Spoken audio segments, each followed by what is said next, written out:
बच्चों यहाँ पर सीक्वेंस इन सीरीज का क्वेश्चन नंबर 24, इसका अभी हम लोग डिस्कशन करेंगे। और क्वेश्चन नंबर 24 एक काफी इम्पोर्टेंट टाइप क्वेश्चन भी है। क्वेश्चन है इजी, लेकिन ये एग्जाम में आता है तो ज्यादातर बच्चे इसको छोड़ने की कोशिश करते हैं। तो इस क्वेश्चन को मैं बहुत अच्छी तरीके से आपको एक्सप्लेन करूंगा, तो आपको ये समझ में आ जाएगा। ठीक है, चलिए, ये हो गया आपका क्वेश्चन नंबर 24। देखिए बच्चों, क्या है, सबसे पहले क्वेश्चन को ध्यान से पढ़िए जब आपको क्वेश्चन टफ लगता है। इसमें क्या लिखा है कि कोई सीक्वेंस है। तो बच्चों जाहिर सी बात है, सीक्वेंस इन सीरीज का चैप्टर पढ़ रहे तो कोई ना कोई सीक्वेंस तो होगी, या तो एपी होगी, या जीपी होगी, एचपी होगी, या मिसलेनियस सीरीज होगी, या एजीपी होगी, कुछ ना कुछ तो होगी। लेकिन ये कह रहा है कि ये सीरीज सिर्फ एपी और जीपी में ही चलती है। कह रहा है कि कोई सीक्वेंस है, उसमें 4n+1 टर्म्स है। कितने टर्म्स है? 4n+1। कह रहा है the first 2n+1 terms are in AP. कह रहा है उसके पहले 2n+1 टर्म्स एपी में। तो तुम कहोगे सर सीरीज एज्यूम कर लेते हैं, अगर वो एपी में a+d a+2b ऐसे तो एज्यूम करेंगे। तो हमने कहा इस सीरीज का जिसका फर्स्ट टर्म a है, कॉमन डिफरेंस d है, तो उस सीरीज का 2n+1 टर्म क्या होगा? तो तुम कहोगे सर वो होगा a+2n+1 -1 × d। तो सर इस सीरीज का जो 2n+1 टर्म होगा वो होगा a+2n d। तो बच्चों यहाँ से यहाँ तक इस सीरीज में कितने टर्म्स हो गए? ये हो गए 2n+1 टर्म्स हो गए, जो किसमें है बच्चों? एबी में। ऐसा क्वेश्चन में लिखा था तो मैंने कह दिया। और बच्चों इसमें एक इंफॉर्मेशन दी है कि कॉमन डिफरेंस जो है वो 2 है। बच्चों कॉमन डिफरेंस अगर 2 है तो उससे अच्छी बात तो हो ही नहीं सकती। तो आप डी हटा हटा करके हर जगह क्या लिख दीजिए? 2। तो बच्चों सारे टर्म्स क्या हो जाएंगे? जैसे ये हो जाएगा ए, ये हो जाएगा a+2, a+2 में 2 ऐड करेंगे तो a+4। बच्चों यहाँ पे 2 मल्टीप्लाई करेंगे तो 2 2 क्या हो जाएगा? 4n हो जाएगा। ये क्या हो जाएगा? 4n। तो बच्चों मैंने d की वैल्यू पुट कर दी, और हमारे पास यहाँ पे 2n+1 टर्म्स जो कि AP में है वो मैंने आपको लिख करके दे दी। फिर कह रहा and the last 2n+1 terms are in GP. कह रहा last 2n+1 terms are in GP. तो बच्चों अगर हम 2n+1 टर्म्स यहां से ले लेंगे, देखिएगा इसमें गलती क्या होती है। कह रहा है इस सीरीज में टोटल 4n टर्म्स है, और कह रहा आखिरी के 2n+1 टर्म्स जीपी में और पहले के 2n+1 टर्म्स एपी में। तो बच्चों सीरीज में टोटल नंबर ऑफ टर्म्स क्या है? तो तुम कहोगे सर वो तो पहले ही से पता था, वो 4n+1 टर्म्स है। लेकिन तुमने बच्चों गलती से टर्म्स क्या ले लिए? 2n+1 पहले के ले लिए और 2n+1 आखिरी के ले लिए। तो टर्म्स कितने हो गए? 4n+2 टर्म्स हो गए। देखो ध्यान दिया, कितने टर्म्स हो गए? 4n+2 टर्म्स ले लिए अगर आपने 2n+1 शुरुआत के लिए ले लिए और 2n+1 आखिरी के ले लिए जो जीपी में। तो अगर आप उनको देखेंगे तो ये 4n+2 टर्म्स हो गए, जबकि हमें टर्म्स कितने लेने? 4n+1 लेने। तो तुम कहोगे सर आखिरी के 2n+1 टर्म्स अगर आपको लेने हैं सच दैट कि वो ओवरऑल 4n+1 टर्म्स बन जाए और वो जीपी में भी हो, तो आपको सर पता है क्या करना पड़ेगा? आपको सर फर्स्ट टर्म यहीं से लेना पड़ेगा। फर्स्ट टर्म जो होगा जिसमें 2n+1 टर्म्स जीपी में होंगे, और जो जीपी का फर्स्ट टर्म होगा वो इस एपी का जो 2n+1 टर्म होगा लास्ट टर्म, समझ रहे हो, वही इस जीपी का क्या बनना पड़ेगा? फर्स्ट टर्म बनना पड़ेगा। तभी बच्चों इस सीरीज में टोटल नंबर ऑफ टर्म्स कितने होंगे? इस वाले टर्म को मिला करके 2n+1 टर्म्स हो पाएंगे। अच्छा ध्यान से देखिएगा, मैंने आखिरी के जो टर्म्स लिए हैं वो 2n+1 ही टर्म्स लिए हैं, और उन 2n+1 टर्म्स में हमारे पास एक जो टर्म है वो उसी सीरीज का ही है। तो ओवरऑल टर्म्स है कितने? 4n+1 terms. और वो आखिरी के 2n+1 टर्म्स इसलिए बन पा रहे हैं क्योंकि मैंने उसी सीरीज का एक टर्म ले लिया है। तो एक टर्म उस सीरीज का है, तभी वो 2n+1 टर्म्स कहलाएंगे। समझ रहे हो मेरी बात? लेकिन ओवरऑल टर्म्स कितने? ओवरऑल टर्म्स तो बच्चों 4n+1 ही है, क्योंकि अगर आप 2n+1 टर्म्स शुरुआत के ले रहे हो और उसके आगे के टर्म्स आपने कितने लिए होंगे? 2n टर्म्स लिए होंगे। कितने लिए होंगे? 2n terms. और उसको जोड़ करके बच्चों, जो कि एपी का आखिरी वाला टर्म है 2n+1 टर्म, उसको जोड़ करके बच्चों कितने हो जाएंगे? 2n+1 टर्म हो जाएंगे। आशा करते हैं आप लोगों को टर्म्स की कहानी बहुत अच्छे से क्लियर हो गई हो। ठीक है, क्लियर हो गई। तो बच्चों क्वेश्चन फिर से पढ़ते हैं। इसमें लिखा है इन अ सीक्वेंस 4n+1 टर्म्स, किसी सीक्वेंस में टोटल 4n+1 टर्म्स हैं, जो कि पहले 2n+1 टर्म्स किसमें है बच्चों? ए बी में है, जिसका कॉमन डिफरेंस क्या है? 2 है। उसके बाद कह रहा है लास्ट 2n+1 टर्म्स। तो बच्चों मैंने लास्ट 2n+1 टर्म्स, वैसे तो बच्चों 2n+1 टर्म्स लेने के बाद उसको 4n+1 बनाने के लिए हमारे पास टर्म्स बचे कितने थे? 2n+1 के बाद हमारे पास 2n ही टर्म्स बचे थे, क्योंकि 2n+2n+1 4n+1 हो जाता, लेकिन हमको 2n टर्म्स लास्ट के नहीं ले रहे हैं, 2n+1 लेने हैं। तो मैंने उसमें एक एपी का भी लास्ट वाला टर्म ले लिया है। ये बात आपको समझ में आनी चाहिए। तो कह रहा है and the last 2n+1 terms are in GP. तो बच्चों अगर ये जीपी है, जिसका फर्स्ट टर्म ये है, तो कॉमन रेशियो बच्चों जीपी का कितना है? 0.5। तो बच्चों फर्स्ट टर्म अगर जीपी का a+4n है, तो आप बताएंगे सेकंड टर्म जीपी का क्या होगा? तो sir a into A R, ये तो होता है। फिर थर्ड टर्म क्या होगा? ए आर स्क्वायर, यानी कि a+4n इंटू 0.5 का स्क्वायर। ऐसे बच्चों ये जीपी चलती रहेगी। तो बच्चों ज्यादा टर्म्स नहीं लिख पाते हैं, जगह कम है, तो मैं क्या करता हूँ, ए लिखा फिर ए आर लिखा, फिर इसका मैं लास्ट वाला टर्म लिखने की कोशिश करूंगा। तो बच्चों जीपी का फर्स्ट टर्म क्या है? a+4n। कॉमन रेशियो क्या है? 0.5। तो इस जीपी का अगर हम 2n+1 टर्म लिखते हैं तो होता है ए आर की पावर n-1। तो बच्चों ए क्या है इस जीपी का? फर्स्ट टर्म वो a+4n है। आर सर आर 0.5 है की power n-1। Total number of terms है बच्चों 2n+1-1। तो बच्चों ये वैल्यू कितनी हो जाएगी? a+4n इंटू 0.5 की पावर 2n। तो बच्चों ये इस जीपी का 2n+1 टर्म होगा a+4n इंटू 0.5 की पावर 2n। ये बात सारे बच्चों को समझ में आनी चाहिए। अब ये कह रहा if the middle term of the AP and GP are equal, कह रहा इस एपी और जीपी का मिडिल टर्म इक्वल है। तो हमने कहा भाई हम देख लेते हैं। बच्चों आपको पढ़ाया जाता है मीडियन वगैरह में, स्टैटिक्स वगैरह में, कि आपके पास अगर नंबर ऑफ टर्म्स हो 1 2 3 4 5, ठीक है, ऑड नंबर ऑफ टर्म्स है, मैंने इंक्रीजिंग ऑर्डर में लिखे।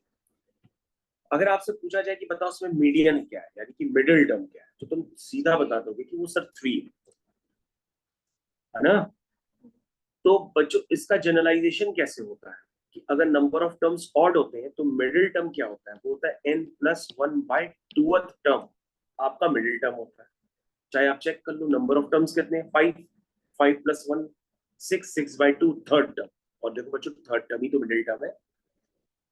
और बच्चों अगर नंबर ऑफ टर्म्स इवन होते हैं तो मिडिल टर्म के लिए आपको क्या सिखाया जाता है कि अगर हम 3 को मिडिल टर्म करेंगे तो 4 वाला चिल्लाएगा, 4 को मिडिल टर्म कहेंगे तो 3 वाला चिल्लाएगा। इसके लिए हम क्या करते हैं कि एक ऑब्जर्वेशन लगाते हैं कि n/2th ऑब्जर्वेशन ले लो और n/2 + 1th ऑब्जर्वेशन ले लो और इन दोनों का सम करके मीन निकाल दो, तो आपके पास मिडिल टर्म यानी कि मीडियन निकल करके आ जाता है। तो बच्चों सबसे पहले मीडियन यानी मिडिल टर्म निकालने का तरीका ये होता है कि आप नंबर ऑफ टर्म्स को आपने असेंडिंग ऑर्डर में लिखा, और असेंडिंग ऑर्डर में लिखने के बाद आपको ध्यान देना होगा कि अगर नंबर ऑफ टर्म्स ऑड है तो हम ये वाला स्टैंडर्ड यूज करते हैं, और नंबर ऑफ टर्म्स इवन है तो हम ये वाला स्टैंडर्ड यूज करते हैं। और अगर आप डायरेक्टली देखना चाहें तो 3 को कहेंगे तो 4 वाला चिल्लाएगा, 4 को कहेंगे तो 3 वाला चिल्लाएगा कि मैं क्यों मिडिल टर्म नहीं होगा। तो मैं क्या करता हूँ, मैं 3 और 4 का सम करूंगा और 2 से डिवाइड कर दूंगा, तो एक ऐसा टर्म आ जाएगा जिससे ना 3 को परेशानी होगी ना 4 को परेशानी होगी। ठीक है ना। इसलिए बच्चों उसको क्या कहते हैं? मिडिल टर्म या मीडियन के नाम से जानते हैं। खैर बच्चों हमारे पास यहाँ पे जो क्वेश्चन है उसमें जो आपके पास सीक्वेंस है उसमें 2n+1 टर्म्स है। 2n+1 टर्म्स क्या होता है? मतलब ऑड नंबर ऑफ टर्म्स होते हैं। तो बच्चों ऑड नंबर ऑफ टर्म्स होते हैं तो उस सीरीज का जो मिडिल टर्म होगा, मैंने अभी आपको जनरलाइज करके बताया, the middle term of the AP, क्या लिखेंगे आप? Middle term of AP is क्या होगा बच्चों? 2n+1+1/2th term. ये बच्चों मिडिल टर्म होगा, क्योंकि n+1 क्या होगा? बाई 2, तो n की जगह 2n+1 है, तो बच्चों कितना हो जाएगा? 2n+2/2, यानी कि n+1th term is middle term, क्या होगा, इज मिडिल टर्म। ये बच्चों आपको बात बहुत अच्छे से समझ में आनी चाहिए। तो बच्चों n+1 टर्म कैसे निकालेंगे ये आपको देखना है। तो बच्चों n+1 टर्म आपको निकालना है, वही मिडिल टर्म है। तो तुम कहोगे सर एपी वाली सीरीज का फर्स्ट टर्म a है, n+1 - 1 इंटू डी सर 2 है, तो सर ये हो जाएगा a+2n। तो सर ये मिडिल टर्म आ गया एपी वाली सीरीज का, है ना। तो सर सिमिलरली जीपी वाली सीरीज में भी नंबर ऑफ टर्म्स 2n+1 है, उसका भी मिडिल टर्म क्या होगा, n+1 टर्म होगा। तो n+1 term of the GP, क्या मिडिल, क्या लिखेंगे, middle term of the GP will be the, क्या होगा, middle term of GP is also n+1 term. ये बात सबको समझ में आई। तो n+1 टर्म बच्चों जीपी का निकाल लेते हैं, तो क्या होगा, t n+1 is equal to GP का फर्स्ट टर्म क्या है, a+4n, और फिर कॉमन रेशियो क्या है 0.5 की पावर n+1 - 1, यानी कि n+1 - 1 करोगे तो बच्चों आपके पास जीपी का मिडिल टर्म आ जाएगा a+4n इंटू 0.5, 0.5 को 1/2 भी लिख सकते हो, पावर है। तो बच्चों क्वेश्चन में क्या आ गया था कि दोनों के मिडिल टर्म आपस में इक्वल है, तो हम बच्चों उनको आपस में इक्वल कर देते हैं। यानी अब बच्चों आप क्या करेंगे, मिडिल टर्म आपस में इक्वल है, दैट इज a प्लस जो 2n टर्म होगा वो a+4n अपॉन 2 की पावर n के इक्वल हो जाएगा। मिडिल टर्म दोनों के मैंने इक्वल कर दी। तो बच्चों आपको क्वेश्चन में n गिवन है, क्या गिवन है, n गिवन है, ध्यान दीजिए n गिवन है लेकिन a नहीं गिवन था, तो आप a यहां से निकाल देंगे। तो धीरे धीरे इसको सिंप्लीफाई करिए, तो ये हो जाएगा a इंटू 2 की power n plus 2n into 2 की power n is equal to a+4n। आप इसको इस तरह से लिखिए। उसके बाद बच्चों टर्म्स कलेक्ट करते हैं जो लाइक टर्म्स हैं और a की वैल्यू निकालने की कोशिश करेंगे। तो बच्चों a इंटू 2 की power n minus a is equal to 4n minus 2n into 2 की पावर n, ठीक है। तो बच्चों यहां से क्या आएगा, a टाइम्स 2 की power n minus 1 is equal to, हाँ तो बच्चों ये कितना हुआ, 4n माइनस 2n इंटू 2 की पावर है। इसमें कुछ हो सकता है क्या, ओके सर इसमें क्या करेंगे, इसमें तो एज इट इज लिख देते हैं, बस इसमें ज्यादा से ज्यादा आप क्या कॉमन ले लेंगे, 2n कॉमन ले लेंगे, तो अंदर बचेगा 2, क्या बचेगा 2 माइनस 2 की पावर n, ठीक है। तो बच्चों यहाँ से a निकल करके आ जाएगा, वो आएगा 2n इंटू 2 माइनस 2 की power n whole divided by 2 की पावर n माइनस 1। तो बच्चों फर्स्ट टर्म आपका अननोन था जो आपने निकाला। अब क्या पूछ रहा, then the middle term of the sequence. बच्चों सीक्वेंस में कितने टर्म्स हैं टोटल, 4n+1, तो वो भी ऑड हुआ। तो middle term of the sequence कैसे लिखेंगे बच्चों, middle term of sequence is, क्या लिखेंगे, 4n+1+1/2, कितना आएगा बच्चों ये, 4n+2/2, यानी कि 2n+1 टर्म जो होगा बच्चों इस सीरीज का मिडिल टर्म होगा। तो बच्चों 2n+1 टर्म तो बच्चों आप पहले से निकाल चुके हो कि सीरीज का 2n+1 टर्म क्या था, वो एपी और जीपी के लिए कॉमन हो गया, क्योंकि एपी के लिए वो 2n+1 टर्म लास्ट टर्म था और जीपी के लिए वो फर्स्ट टर्म था। तो a+2n टर्म बच्चों कौन सा है, a+4n, क्या है बच्चों, यही तो है। बच्चों ये जो सीरीज है ना, इस सीरीज का जो मिडिल टर्म है वो 2n+1 टर्म है, तो 2n+1 टर्म की वैल्यू क्या है, अगर आप स्टार्टिंग से निकालेंगे तो वो क्या है, a+4 है, क्या आएगी, a+4 है। तो बच्चों आपको आंसर किसका निकालना है, आपको आंसर निकालना है a+4n का, तो निकालिए। a+4n टर्म की वैल्यू बताइए, तो कहोगे सर a ही अननोन था जो आप पहले से निकाल चुके हैं, तो हमने कहा क्या है वो, कहोगे सर 2n 2 माइनस 2 की पावर n अपॉन 2 की power n minus 1 plus 4n। Sir ये आपका आंसर हुआ, इसी को ही आप सिंप्लीफाई करेंगे, तो करते हैं। तो बच्चों ये कितना हो गया, 2 2 4n, ठीक है, माइनस 2 इंटू 2 की पावर n इंटू n, ऐसे लिखेंगे, प्लस बच्चों और आप थोड़ा सा बताना जरा, क्योंकि सर 4n इंटू 2 की पावर है, ये आएगा -4n। एलसीएम ले लिया बच्चों, ये एलसीएम सबको देखिए समझ में आ रहा है। अब बच्चों देखो जरा कुछ टर्म्स क्या कैंसिल वैंसिल हो रहे हैं, कहोगे हाँ सर प्लस का 4n और शायद माइनस का 4n कैंसिल होगा सर। ये देखिए सर, ये प्लस का 4n, ये माइनस का 4n कैंसिल हो रहा है, कैंसिल हो रहा है ना। उसके बाद बच्चों क्या बचा, कहोगे सर दोनों में 2 की पावर n तो कॉमन है, तो 2 की पावर n सर हम कॉमन ले लेते हैं, अंदर क्या बचेगा 4n माइनस 2n, यानी कि 2n कैसे लिख सकते हैं अपॉन 2 की पावर n माइनस 1।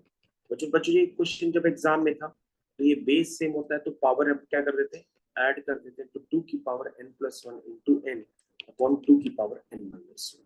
ये बच्चों क्वेश्चन का आंसर था जब ये क्वेश्चन एग्जाम में आया। तो 2 की power n plus 1 n upon 2 की पावर n माइनस 2। तो बच्चे ऑप्शन में थोड़ा सा करेक्शन वो मैंने आपको करके दे दिया, ठीक है।